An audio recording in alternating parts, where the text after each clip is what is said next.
This is STORYCON. I'm Patrick Paez. Some stories we're watching this Wednesday, September 18. Vice President SARA Duterte refused to take the oath her oath during the House Good Government Committee hearing on her office's budget utilization. Duterte asserted that she was invited as a resource person, not as a witness. She also asked for the termination of the House investigation, claiming there is, quote, lack of any substantive matter for discussion. She argued that lawmakers are just making a case for impeachment. Human rights attorney Chua has joined the Akbayan party list ahead of the 2025 midterm elections. Chua was sworn in by Senate Deputy Minority Leader Risa Ontiveros. Akbayan earlier urged the COMELEC to give them the party list seat vacated by Anwaray following the latter's registration cancellation. Akbayan was a place shy of the 56-group circle of winning party list groups in the last elections. Dismissed Bamban Mayor Alice Go's qualified human trafficking case will be transferred from Capas Tarlac to the Pasig RTC. The Supreme Court has approved the transfer at the request of the Justice Department. The DOJ believes the move will ensure a fair trial and avoid undue influence. And Tropical Storm Helen continues to move over the northern portion of the Philippine Sea. It was last spotted 1,060 kilometers east-northeast of extreme northern Luzon and will exit the Philippine area of responsibility this afternoon or evening. Meantime, the southwest monsoon or habagat will still bring rains over parts of the country, including Metro Manila. And former budget executive Christopher Lau has been arrested today in Ecolan, Davao City. This is in connection with an alleged anomalous fund transfer in 2020. Sandigan Bayan's First Division earlier issued an arrest warrant for Lau for violation of the anti-graft law. His bail is set at 90,000 pesos.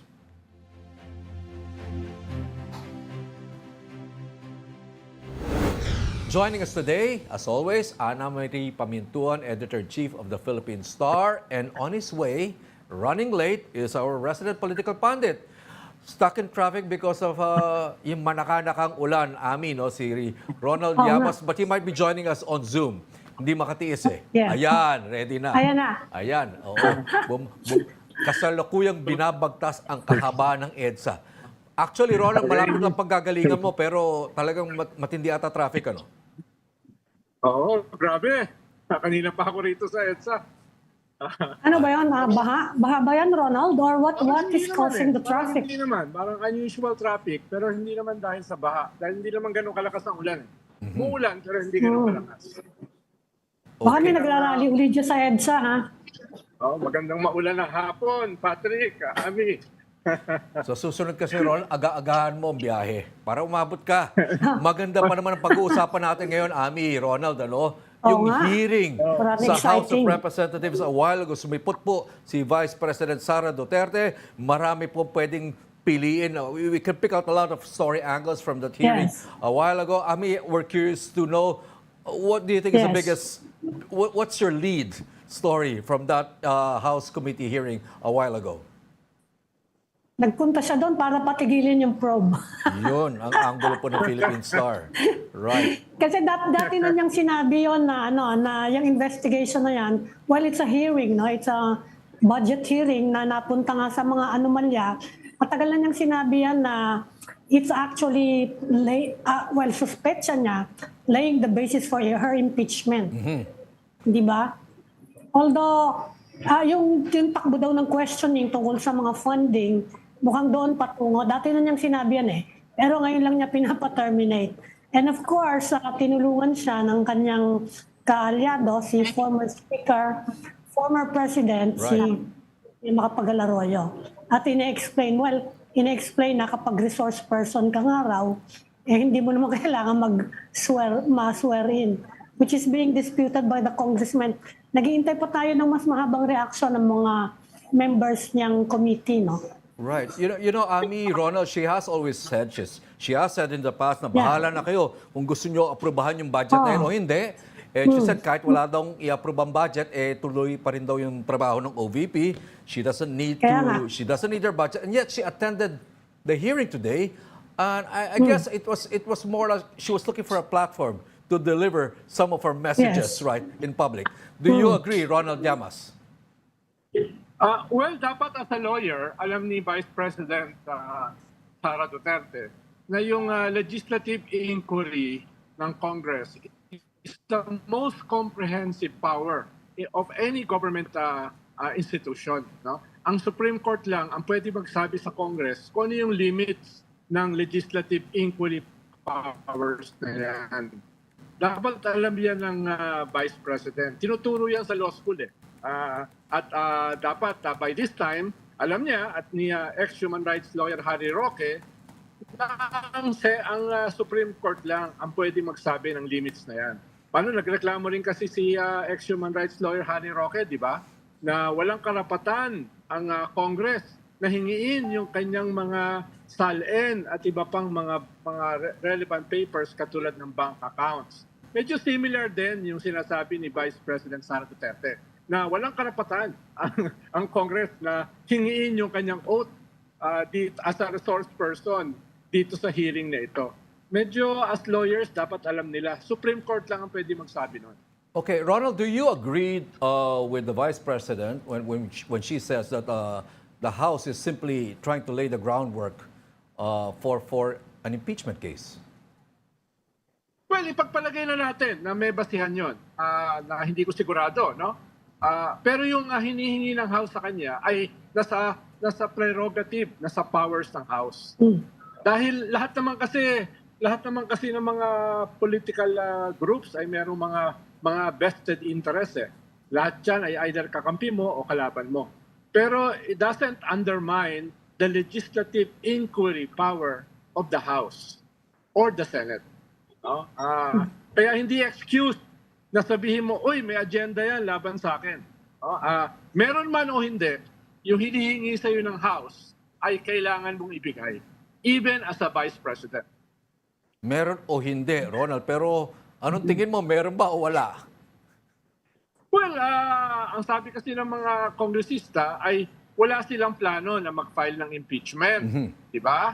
Ang nagsasabing meron ay si ex-Senator Trillanes.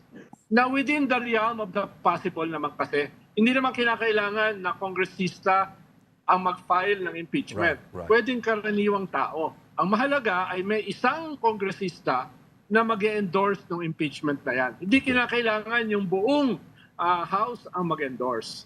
So, may ganong klaseng possibility. Paano sabi ni Senator Trillanes, ipa-file niya any day from now.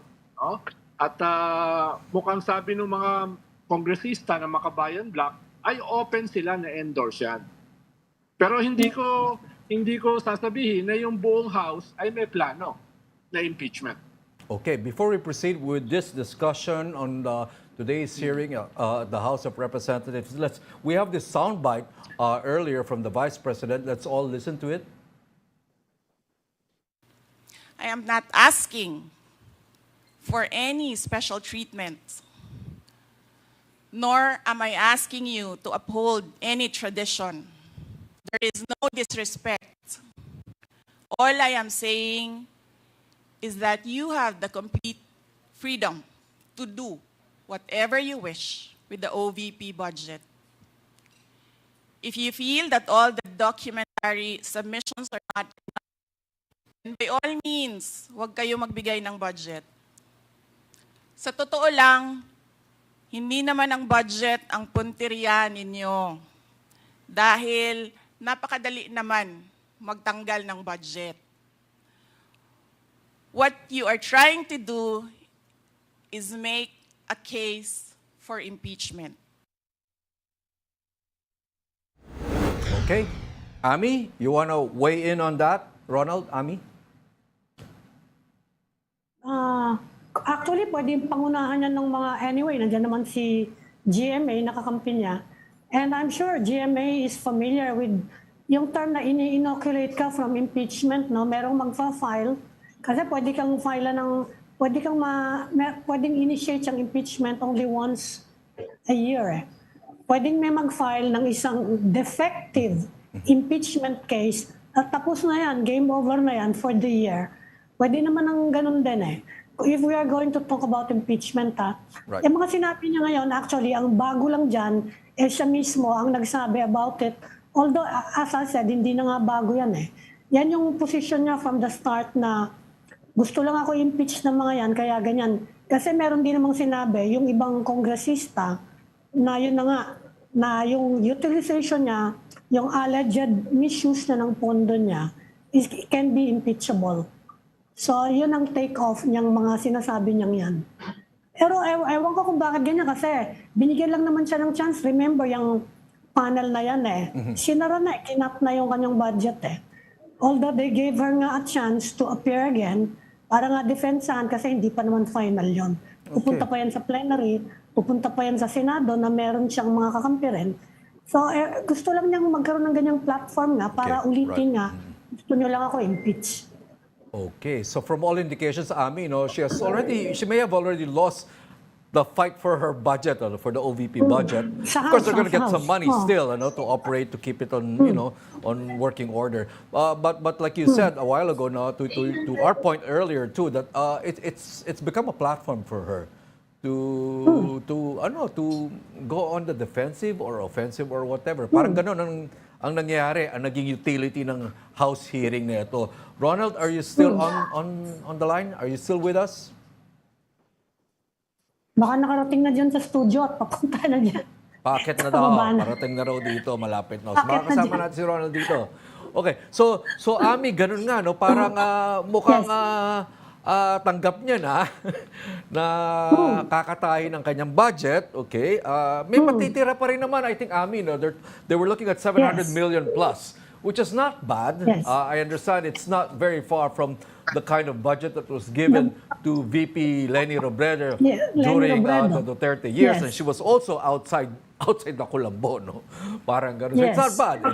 The office will still function. Right? Marami naman siyang nagawa, di ba? Right. Oo. Leni Robredo as VP, marami siyang nagawa with that limited budget. Yeah. Yan ang sinasabi ng mga House. Although yun na nga, sabi ko, pwede pa rin may inaasahan pa naman si VP SARA dahil pupunta pa yan sa plenary, although medyo mahina-hina na yung chance ng budget na yun. Pero pagdating sa Senate, magkakaroon pa ng bicameral conference. And we are hearing some senators already saying na dapat i-respeto nyo naman yung budget ng OVP at ibalik. Siguro kahit konti man lang of the 1 billion na tinanggal, 1.2, malaki-laki yun.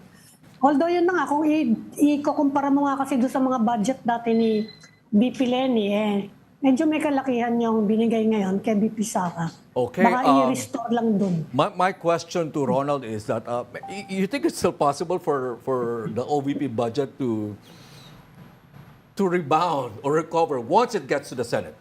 Well, it is in the realm of the possible dahil may proseso pa siyang But dadaanan let's sa look at the BICAM. political makeup of the Senate right now. Are the senators likely to butt heads with Congress over this? Well, huwag mong kalimutan, Patrick, nung dumaan yan sa Senate, ay si Senator Risa Hontiveros lamang ang nag-question at saka tumutol. Parang inaprubahan naman yan ng Senado. Although, pwede rin nilang bawiin yan. Depende sa magiging proseso sa BICAM. Kaya sinasabi ko na posible yan. Pero sa tingin ko, kahit may dalawang admin senator na nagsalita na, si Senator Joel Villanueva at saka si Senator Jingo Estrada, nagsalita na meron silang inclination na ibalik yung budget na tinanggal ng House. Tingin ko ay baka mag-hesitate yung karamihan sa senador na makipag-away over this sa Congress. Okay. It's a surprising statement coming from Senator Jinggoy Estrada, the Senate President pro tempore, that is squarely with the administration. But I'm not surprised with Senator Joel Villanueva because I've been seeing some of his public pronouncements. Medyo bumabana, pumupusturong opposition si Senator Joel Villanueva, I think at this point. Yes, lalo na dahil natanggal siya dun sa leadership role ng Senate together with Mig Subiri. Kaya medyo nagrarangkel pa rin sa kanya. So given the composition of the Senate, the mood of the Senate, you think will they stick their necks out for the Vice President? From my vantage point, duda ako. No, duda ako over this. Kumbaga, i-risk nila yung kanilang relasyon sa administrasyon, sa presidente, over the budget of the Vice President. Now that the lines have been drawn between the administration and the Duterte, I doubt kung tatalon sila sa ganyang klaseng away. Okay, we have joining us policy advisor and academic Richard Hidarian, who also happens to have a show with us here in One News. Richard, what's your take with developments of the House of Representatives today, early this afternoon? Yes, Richard. I think the battle lines were drawn very clearly today. No? So I think, first of all, we have to give credit to SARA Duterte. I think she did what many people were, well, at least on her side, were hoping her to do, which is to take a strident stance, not only present herself as a victim of a supposed political witch hunt, but also present herself as someone who's professional, someone who's patriotic, someone who cares about the true problems of the country, and someone who does not hold back from calling out what she believes is a kind of a demolition job, right? So we can have a debate about the substance of her argument, but I think the construction of the argument, obviously binabasa lang niya sa cellphone, but I think whatever was constructed there and the way she delivered it was very strident and strong, and it was something na bagay sa kanyang personality, because you cannot rebrand or show a different side of you na malayo dun sa initial perception ng tao sa'yo. Of course, ang perception sa kanya is matapang, palaban side. We saw that matapang and palaban side. So I think from a public relations, communication standpoint,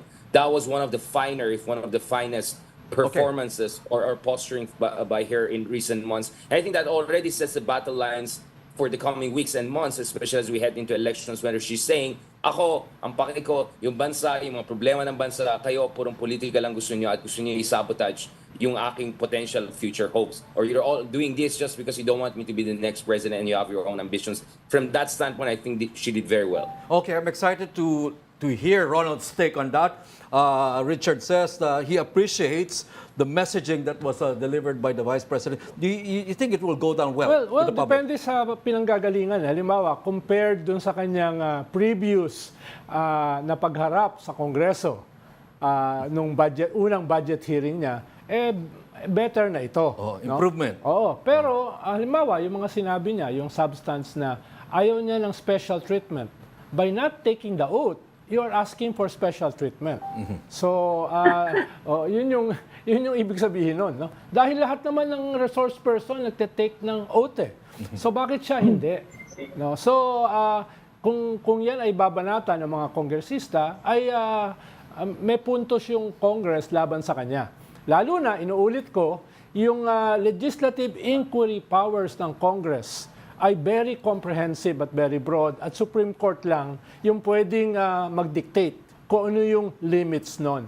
Not even the Vice President can do that. Okay, I mean, how about you? Do you think this will play out well or not too well out in the public? The Vice President, let's call it babalikan ko lang yung performance. tanong mo kanina, Patrick, yung may pag-asa ba to sa Senate? Right. You know, Okay. the senators will also think about the issues involved there. Kasi medyo na-dik-dik na rin dyan kung bakit tinanggal ng House yung ganung kalaking pondo. Di ba? Medyo matagal-tagal, this has been a drawn-out inquiry at yung mga issues naglabasan na eh. Ano yung ginawa na dito sa pondon to? Saan napunta to? Bakit tinanggal yung mga secret funds? Nag-umpisa yan sa secret funds eh. Siyempre, isipin din yun ng mga senador. Although, of course, meron siya mga kakampi doon, bilang natin, yung dalawa in addition to the three na pro-Duterte. Pero titignan natin yung kung ano mangyayari sa Senate and then finally sa bicameral. Dahil nga sabi mo, syempre, well, as Richard also said, battle lines have been drawn. Syempre, iniisip din na medyo malakas pa rin itong presidente to at this point. Okay. The administration is very strong and you know kung saan sila nakapwesto when it comes to the Vice President and the Dutertes. Okay. In Ronald? relation to sa Senate, ay baka mahirapan yung ibang senador na i-carry yung cudgel for the Vice President, especially in Yes. relation dun sa notice for disallowance ng COA. Siguro dapat madagdagan yung dalawang pro-Duterte, si Bongo at saka si Bato at saka si Jinggoy, dahil parang hindi magandang spokesperson yung tatlo about tungkol sa usapin ng ganyang klaseng issues of corruption. Lalo na si Senator Jinggoy ay meron pang conviction for graft and corruption, no? Okay. So dapat makahanap sila ng ibang Overturned, kakampi. overturned. Oo, na magdadala ng issue dito sa usapin ng 73 million na notice of disallowance. Okay, Richard, you said battle lines Yeah, have been drawn. So my question to you is, where do you think the Senate will go?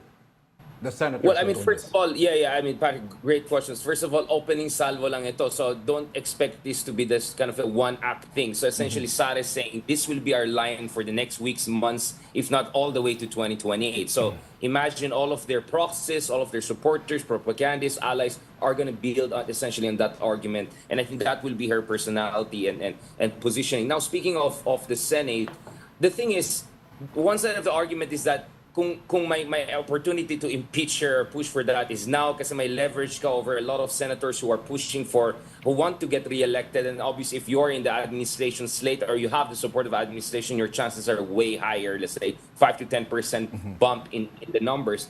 But I think first of all there's an element of time. It's already mid-September, malapit na mag-break. I think the momentum was there perhaps 2 weeks ago or 3 weeks ago. So I think perhaps even some people in the Congress are getting cold feet. I mean, no less than Sonny Trillanes, someone who was very optimistic about impeachment and ICC coming this month, are wondering what the heck is going to happen, whether he has to take things into his own hands. The other thing is that there are a lot of senators there who are not necessarily, have not chosen between any of these two sides and want to run at least for VP, if not president. Some of them may even want to be the running mate of Sara Duterte, or at least they don't want to be at the cross heirs of the Duterte side. So they may think jumping on this, what seems to be a kind of a hodgepodge approach, will not help them down the road. I mean, you can imagine there are people like Senator Grace Poe, who's now leading the vice presidential race in Paul's Asian survey, way ahead of everyone, but she'll be out of position and she's not running for election. Why should she be part of something that will come back to haunt her later on if she can play just this safe all the way to 2028 and have a good relationship with outside and easily become the next vice president? I'm just giving you one example here. So it's not very clear to me the leverage of the administration and some of the senators is as strong, and the element of time I think is very important. In 2 weeks, we will be talking about who's running for Senate, who's running for the midterm elections. So I think SARA was not doing a genius job of killing the momentum against her, but I think she did a good job of kind of holding the fort and giving chance for others to think twice if they wanted to join this bandwagon of impeaching her or striking down the Dutertes all the way. Okay, before we proceed, let's hear again another soundbite from the Vice President from earlier today in the House hearing. Kasi nagsabi na siya kanina, 'di ba? Determination of malfeasance, nonfeasance, misfeasance. So ibig sabihin, merong ginawang mali. Nagpa-practice sila kung ano yung kakagat sa impeachment. Kahit anong gawin nila, wala talaga kaming ginawang mali sa Office of the Vice President. Ronald, is it good strategy? Of course, the answer might be obvious, but then again, maybe it's not that obvious. Is it good strategy for the administration, or at least for the ruling coalition, the House of Representatives, to impeach her? Well, tama yung sabi ni Richard. Kung merong planong impeachment, ang kalaban ngayon ay panahon. No? Dahil recess na sa katapusan. Tapos filing of candidacy na starting October 1. At almost kampanya na after nung filing. No? At kaya yun yung pinaka-problema kung merong nagpaplano ng impeachment. No? Ikalawa, yung nabanggit ni Richard na pwedeng may mga ilang senador na open na mag-vice presidential candidate kay Sara. Totoo yun, pero hindi ganun karami. Halimbawa, ang pumuposisyon yan, probably si Robin Padilla. Right. Si Grace po kasi naghahabol ng posisyon sa cabinet within the next 3 years, pagkatapos ng term niya next year. Kaya mas malaki ang probability na sumama si Grace po sa administration rather than sa mga Duterte. No, yun yung Hindi yan nilinya kay Sara over the OVP within budget. the next 3 years. Within the next 3 years, no? Tapos tingin ko ikatlo yung mas problema ng mga nagbalak ng impeachment ay baka wala pang go signal yung presidente na conflict adverse at passive aggressive. Tingin ko yun yung hinihintay ng mga leaders ng House. Ano ba yung blessing, ano ba yung gusto ng presidente? Na tingin ko hanggang ngayon ay wala pa. No? Kaya yun yung main hindrance kung meron mang nagpaplano ng impeachment. Okay, Amy, I'd like to hear your views on this matter. Amy has been covering Malacanang and has been EIC of the Philippines for some time. So you're quite familiar with mga galawang ganito, Amy. So what do you think? How is this going to play out? I think yung impeachment trial, balloon pa lang yan eh. Kasi remember, if you're going to impeach someone and kung sakasakali mang matuloy, ang iisipin ng mga tao, sino ba ipapalit? At kung sino yung ipapalit doon, it will affect the administration. So yan ngayon, tingin ko trial balloon lang. Ang more doable at this point, yung sinabi na rin ni Sara Duterte sa previous statements niya, they want to defang her, which they can do. Yun, pwede nilang gawin yon. They are doing it already through the budget. Okay. Ngayon, yung pagdidefang sa kanya na yon, meron ding basis yun meron COA yan That's not a political agency. So yun, pag yun ang sinasabi ko na iisipin din yan ng mga senador, that's a Commission on Audit report on how she used her budget since 2022 when she took over. So yan ngayon. Kami, matagal na namin naririnig yung impeachment na yan, dal. Pero hindi nga nagkakaroon. It's not just gaining traction, And yun na nga, sinabi ko, sinong ipapalit? Iisa lang pangalan na lumalabas dyan kung sakasakali na ipapalit. Kasi ang pipili dyan kung sakasakali is the President. Kung matatanggal ang Vice President mo, you will pick the new Vice President. Sinong pipiliin ni President Marcos? Iisa lang yung lumalabas na pangalan. And I think you know kung sino yon. And I'm not sure kung maganda for the administration yon. Kung mangyayari yon, baka maging martir pa yung mga Duterte, palakasin pa nila yan. Okay. Going into 2028. Panghuling point lang. Dali lang. Bago Ronald, si Richard is with us on limited time. Richard, I want to ask you, impeachment is a political process like they say. It doesn't matter what evidence you have. Do you think it's good politics to impeach the Vice President? Good or bad politics? Kailangan ko lang kasi umabol for West Philippines article. But on this point, I think very quickly, sa isang banda, the strength of SARA's attack a while ago, and I think this will be their strength in the coming weeks and months, is there's a credibility gap with this Congress. This is the same Congress that the other year was defending some of the questionable or supposedly questionable practices of the office of the Vice President.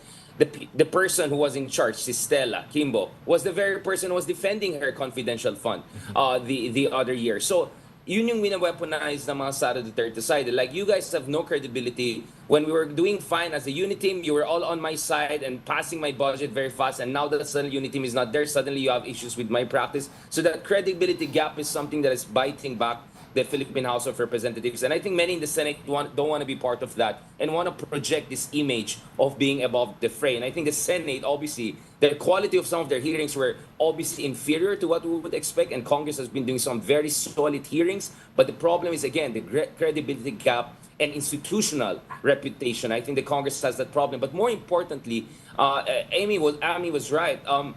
You see, Ralph Waldo Emerson said something, if you strike at the king, you must make sure, you finish the job. Otherwise, he will come back with vengeance. And I think the problem here is that kung dodgy, shady, hodgepodge, yung itong attack nila kay Sara, or what Sara sees as a demolition job, if they don't see this through, because as Ronald correctly pointed out, you have a risk-averse president who doesn't seem to be able to be in a position to put everyone in line to get some difficult job across the line.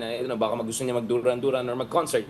My point is, that could come to bite them later on. Because if the plan B is, dudurugin mo yung mga Duterte sa midterm elections dahil mas marami kang pera and resources, and then you have another 2 years na dudurugin mo sila para hindi na sila tumakbo sa 2028, you never know that could work. If anything, if Duterte's just survive in midterm elections and get 1 or 2 senators in, Bongo is almost sure, that's victory alone. They could play guerrilla warfare, just survive, then come back with a vengeance, and as Amy said, even come back as martyr, but tough and fighting martyrs. And this is also something we didn't see with Lenny before. I think Lenny did not show that toughness that Sara is showing. And given our electorate and the predisposition of people, I think this kind of palaban martyr style may actually work. So I'll never underestimate the Dutertes. I think they have a good chance of coming back. So if some people think the plan B is the way forward, be careful for what you wish for. The Dutertes can come back with a vengeance later on. Okay, I know you have limited time with us and you have to go. Thank you, Richard Darian, political and geopolitical analyst.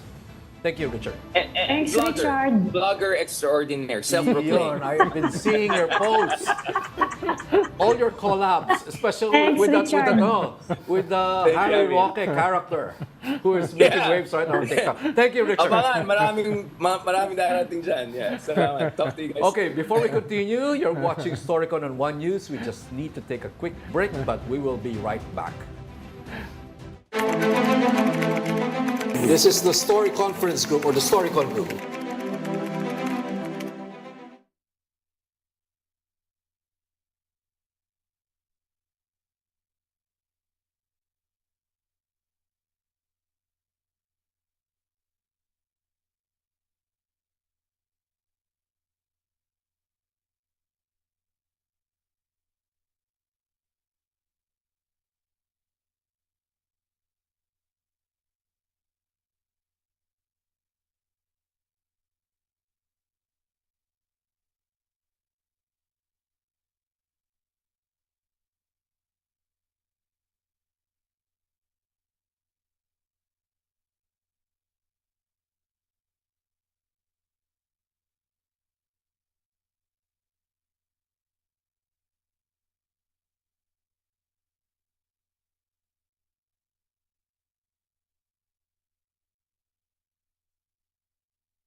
We've got the developing news and the stories behind the headlines. Welcome back to the Story Conference. I'm Patrick Paez, and still with us, Amy Pamintuan, Philippine Star's Editor-in-Chief, and Ronald Llamas, our resident political pundit.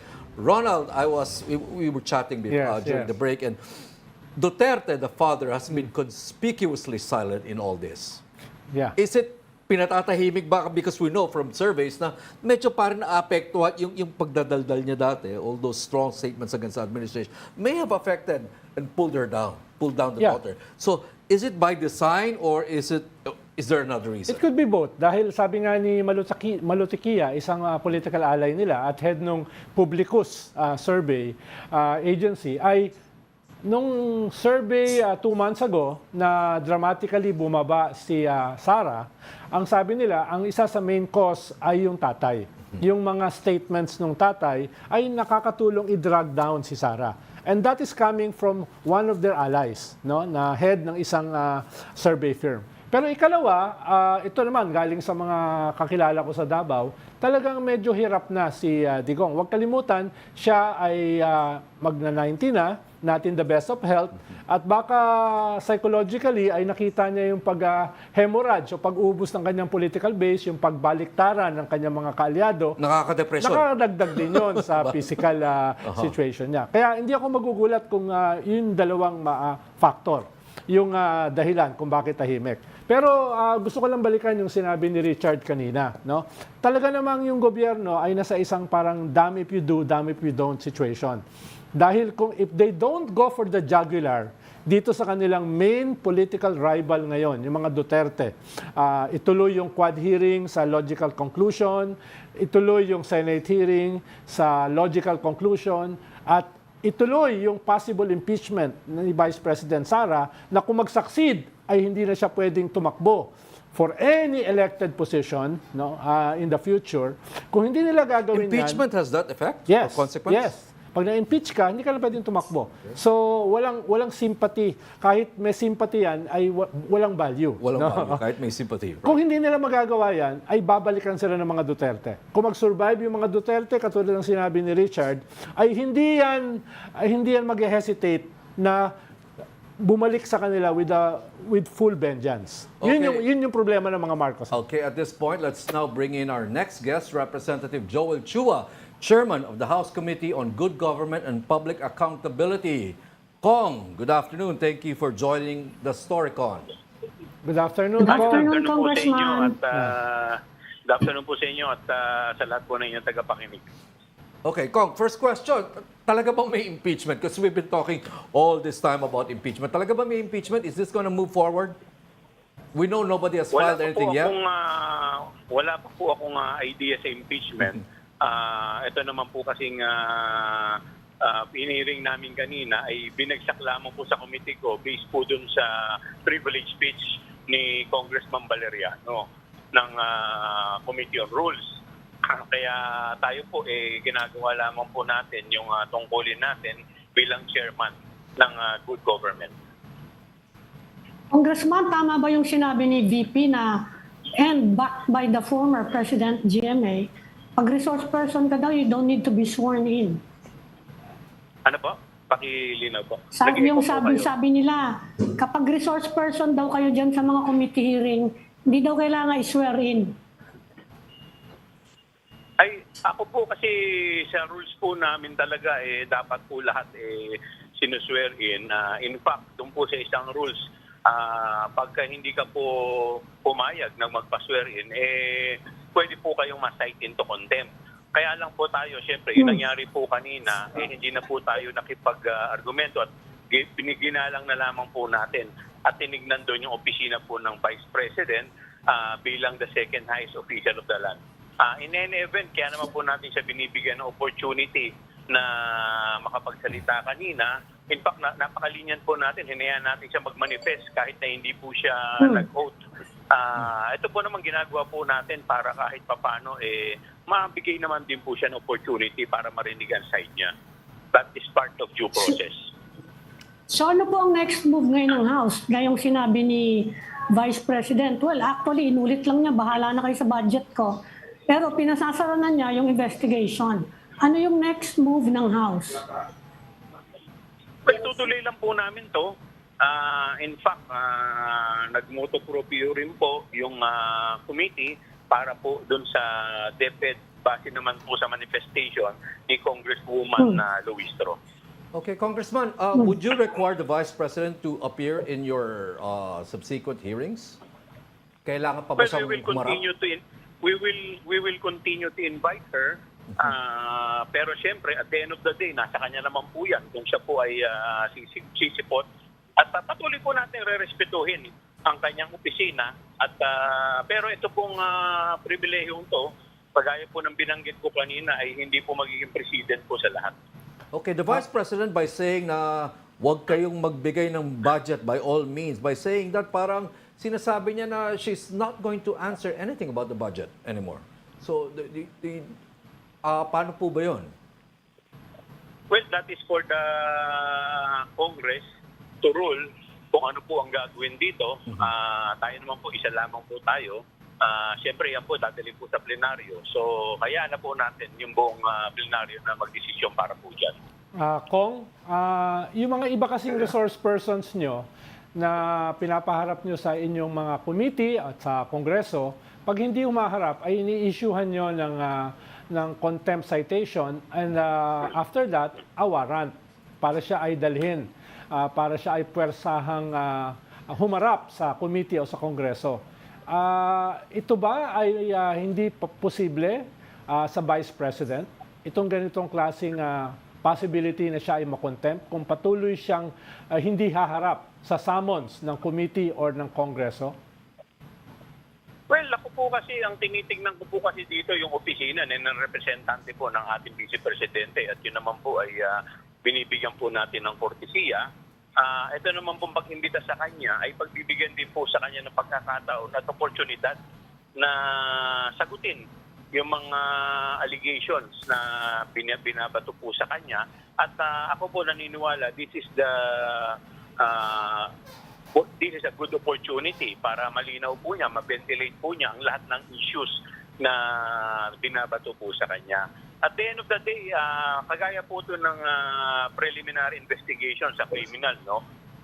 At the end of the day, pag ikaw po ay hindi uma-attend dyan, parang wini-waive mo yung karapatan mo para sumagot sa mga aligasyon sa inyo. So, kung mag-rule man yung mag-rule po yan, magiging ang ruling na lang po niyan base po sa ebidensya na makukuha at makakalat po ng committee. Pero Congressman, siya na mismo nagsabi kanina na ayaw niya ng special treatment, di ba? Kung siya ay hindi i-contempt, kung patuloy siyang hindi haharap, di ba special treatment yon? Well, kung ayaw po yan ng special treatment, dapat po makipag-coordinate siya. At dapat din po, kagaya rin po ng ginagawa ng iba, nagtitake din po ng oath. Okay. Amy? Congressman, ano po yung, you are the chair of the Committee on Good Government. Ano kaya ang impact nito sa mga iba pa ninyong mga investigation sa mga ahensya regarding the judicious utilization of public funds? Kasi baka sabihin bakit si VP SARA ganyan ang ginawa? Hindi lang, ako po kasi kauupo ko lang Ito lang po yung bumagsak pa sa aking committee. So, siyempre, pag may mga bumagsak pa pong iba, siyempre, iano naman din po natin, action na naman po natin lahat yan. In fact, nasimula na po natin, meron po tayong hinir bago po yung kay Vice President, yung Samselco. Ang Okay. sabi po niya kasi, sabi ni VP, parang na-prejudge na daw siya na may mali siyang ginawa. May mga binabanggit daw na, sabi niya, misfeasance, malfeasance. Sabi niya, parang na-prejudge na siya Kaya sabi niya, malakas na, actually, Congressman, matagal nang ugong yan meron ngang impeachment. Pero solid ba yon? Puro puro daldal ba lang yun, puro hangin lang dyan sa House? Meron bang basis yun? Because she keeps repeating na there is an effort to impeach her. Yung malfeasance, misfeasance, saka nalfeasance po kasi, yan po yung mga grounds para pumasok po dito po sa Committee on Good Governance. Yun po ay mga grounds para kayo po ay investigate dito po sa aking committee. So, yun naman po yung reason kanina, kaya po binabanggit kung bakit ang ating pong committee ay may jurisdiction dito po sa issue na kinakaharap po niya. Pero may basis ba yung sinasabi niya nga na talaga daw there's hindi lang daw chismis yung impeachment, talaga daw there's an active effort to impeach her. Well, wala po kasi akong personal knowledge yan. Wala naman po akong alam tungkol dito sa impeachment. Ang ginagawa ko lamang po, ito po ay bumagsak po sa committee ko. So, ina-actionan ko lamang po itong issue na to, itong subject matter na to. Okay, I guess, At Congressman... saka masyado pong maaga pa para i-prejudge, dahil first hearing pa lang po ngayon. Okay, I guess, Congressman, ang punto po ni Amy is that the mere fact that your Committee on Good Government is part of this hearing, hindi lang simpleng Appropriations Committee. The mere fact na yung Good Government Committee ang nandito, nag-hear ng kaso ng investigasyon nito or hearing nito, baka papunta to doon sa malfeasance.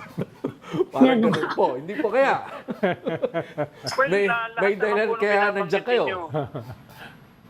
Well, lahat naman po ng binabanggit nyo, lahat naman po yan posible. But at ako naman po kasi at the end of the day, gagawin ko lamang po yung trabaho ko bilang chairman ng Good Government. On a different topic, Kong, kamusta ang politika sa Manila? Ayan. Very interesting din ang mga developments dyan ngayon. Balitaan nyo kami, Kong. Tayo lang naman nandito. Okay naman po. Siyempre, siguro mga 2 weeks na lang or 1 week na lang yata or 2 weeks talaga officially filing na. So, by that time, doon talaga malalaman natin kung sino-sino yung mga tatakbo. Okay. Si Isko, ano bang balita kay Isko? Ayun, Maynila na yun. Mukhang tatakbo. Mayor yun. Mukhang tatakbo, Mayor. Dating magkakasama yan sila ni Kong, pero ngayon ay hindi na. Dalawa lang ba yan? Ha? Dalawa lang yan tatakbo for mayor? Mukhang apat Pero yung seryoso ay si incumbent mayor at saka si former mayor. Si former mayor. Pero may dalawa Yes. pa na nagbabalak. Oo. Kong, baka sino kaya yung dalawa pa na yun na nagbabalak? Baka kasama po kayo doon. Yung isa po yata si Congressman Sam Bersosa. Okay. Isa po yun sa mga naririnig ko. Tsaka isa po si parang si Tamundong ba yun? Tamundong yata. Yes.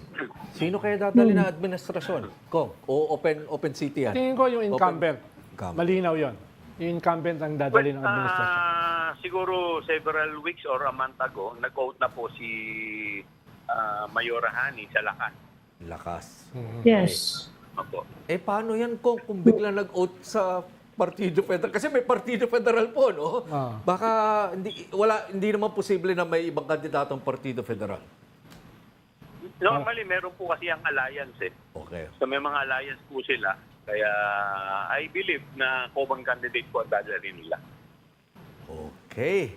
Maraming salamat, Okay. Congressman Joel Chua, Chairman of the House Committee on Good Government and Public Accountability. Maraming salamat po. Kong. Salamat, Kong. Thank you, Maraming Congressman. salamat din po. Maraming salamat din po. Okay, thanks for joining the STORYCON today. Amy Pamintuan, Editor-in-Chief of the Philippine Star, and Ronald Llamas, our resident political pundit. Join us again tomorrow at 4 p.m. for the STORYCON. I'm Patrick Paez. We are One News, all sides, all the time. This is the Story Conference Group or the STORYCON Group.